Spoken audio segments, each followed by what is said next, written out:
Hello, YouTube. I wanted to talk about today a very interesting pass set that I don't believe really gets a lot of recognition nowadays amongst collectors, and this certainly isn't really a set that people talk about when they talk about their favorite sets from the 90s, but it's one of my personal favorites, and certainly one of the more interesting sets that was produced back then for several reasons, and I'll go over those. Um, so obviously, you've heard me talk about this in my past videos. Some, of course, back in 1996, 1997, the NBA celebrated its 50th anniversary, 50th season of what is now known as the current NBA. Was 50 years old during that season, and then they put out a list of the 50 greatest all-time NBA players according to prominent writers and past players and people like that had a major say in things like that. They got to vote for the 50 greatest players, and they put out this list, and they did a bunch of ceremonies and things like that throughout the season and the All-Star game to commemorate that. Well, also to commemorate that I think has kind of been forgotten about, Topps that year put out a set known as Topps NBA Stars. And it was literally just a set, basically, of the 50 greatest players. They basically had like a regular set and a subset or insert set, I guess. And then each of those cards had a refractor version and an atomic refractor version. And they also did rookie reprint cards, um, reprints of the cards you actually kind of see in front of you. I do remember the George Gervin reprint card, and the Moses Malone was definitely in that set. And I think this one, the Larry Bird Magic Johnson, was as well.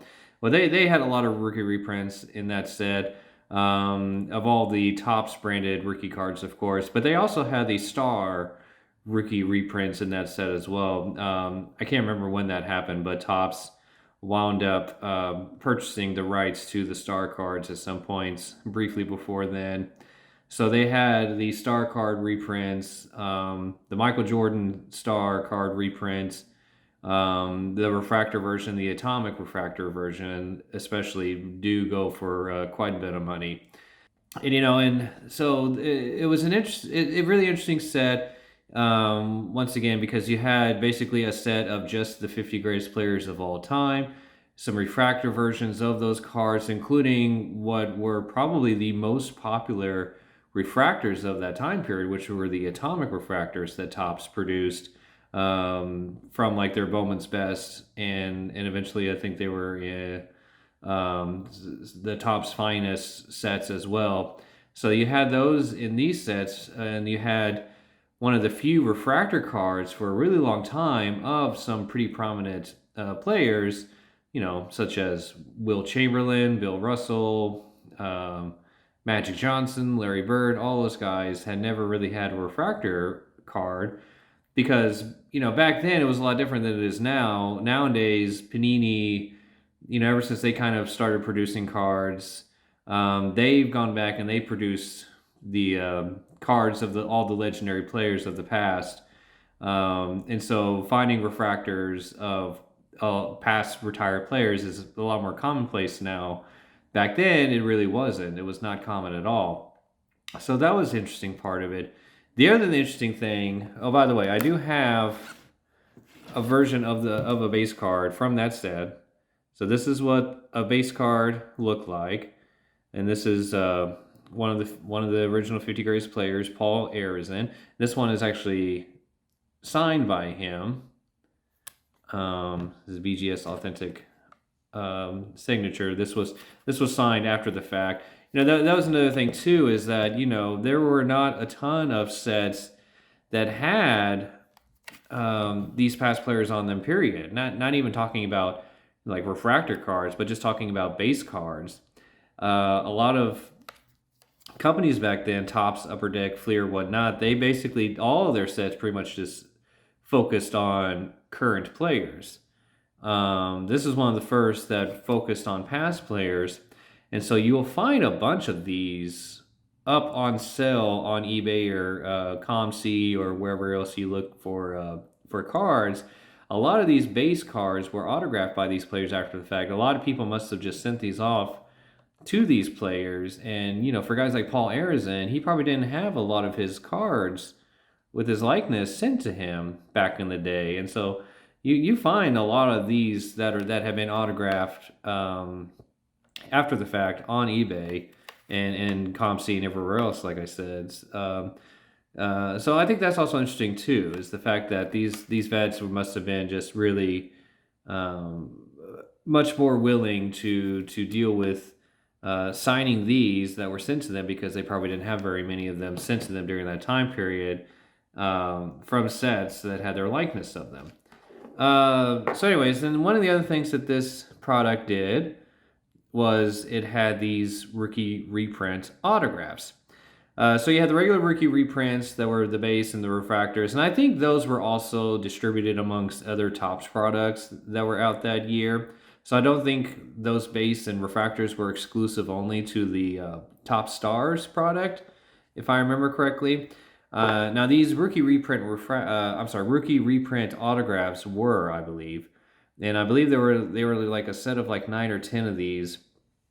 That, as you can see, it was a reprint of the rookie card that was autographed on card and authenticated by Topps from their old-fashioned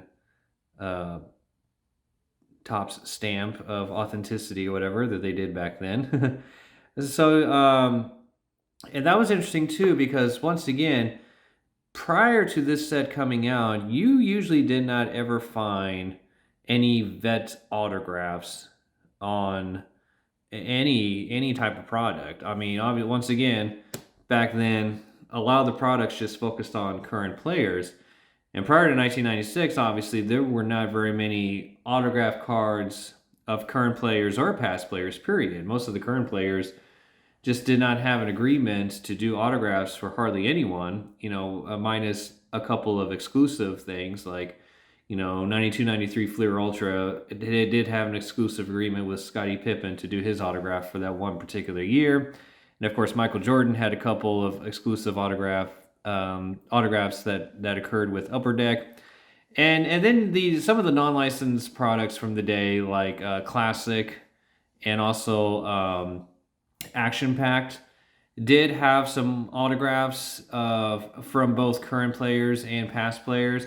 Actually, not even really current players, really. Current players that were about to come into the league, so that weren't actually players in the NBA just yet. But they did. But the Action Pack cards in particular, I remember, had autographs of past players in their product. But outside of those, and as far as I remember, I don't think any of those were ever officially licensed products still. So, if I'm not mistaken, this Topps Stars product might have been one of the first officially licensed product to have vet on-card autos in these. And once again, at the time, 1996, it was just the past players that they got autographs for. So you're not going to find autographs of the current players in that area that were on the list. Like, you're not going to find Charles Barkley autographs. You're not going to find Shaquille O'Neal. Obviously, you're not going to find Michael Jordan. You're not going to find Scottie Pippen or any of those autographs in the set. But you'll find, like I said, some of these past players ones that include, I believe George Gervin, once again, the Iceman, has a rookie reprint autograph in that. I believe Bill Walton does. Anyways, so you had quite a few, but though not a ton. But once again, it was just the fact that it was one of the first products to feature past players' autographs on in their product that you can pull. So, anywho, so the combination of these rookie reprint on-card autographs from past top 50 players, as well as, like I said, these base sets and refractors that not only you'll see here, but I'll show you some other pictures of some of those and what those like atomic refractors look like from that set. It's a really interesting set, like I said. So it kind of has me thinking about what could happen with the 75th anniversary happening in the NBA this season. And we haven't really seen, as far as I know, any sort of announcement from Panini about doing a particular product or particular sets or autographs that they'll distribute in multiple products, anything of that nature regarding a celebration of the 75th season, similar to this Topps Star set. I'm hoping that something like that will occur. Now, I did see in the first official product line of the season, the Hoops product line of 21-22, you know, they did have the 75th anniversary parallel numbered out of 75 on each one of their base cards.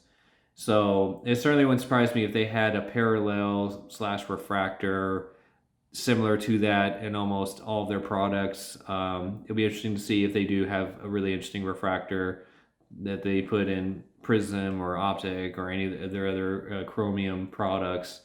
But outside of that, I don't know. I mean, is that enough? Is that going to be something that people are going to be interested in chasing? I don't know. Like I said, I would like to kind of see them try and do a similar type of product as these Top Stars cards. I don't know if they will. It doesn't seem like so far that there's anything like that coming down the pike for this upcoming year. But if you're interested, though, these Top Stars cards from '96.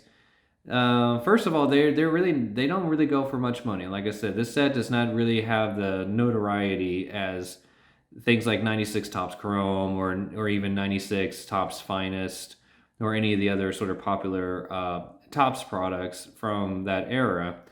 So they don't. So even a lot of the refractors, unless you're talking about, like I said, some of the Jordan refractors, don't really go for that much money, and the autographs don't really go for a ton of money either, because you're not talking about, like I said, you're not talking about Michael Jordan on-card autos, unfortunately, or anything like that in these products. But still, I think it's a cool product, a fun one to go back to and find some of their cards on the third party selling sites from time to time, and I think I'll be trying to get some more here in the very near future. So anyway, so I just wanted to talk about that set real quick and kind of give my thoughts about that and about, you know, if more stuff like that could potentially happen with the current 75th anniversary going on this year. But we'll see, I guess. Anyway, thank you so much for watching. Talk to you later.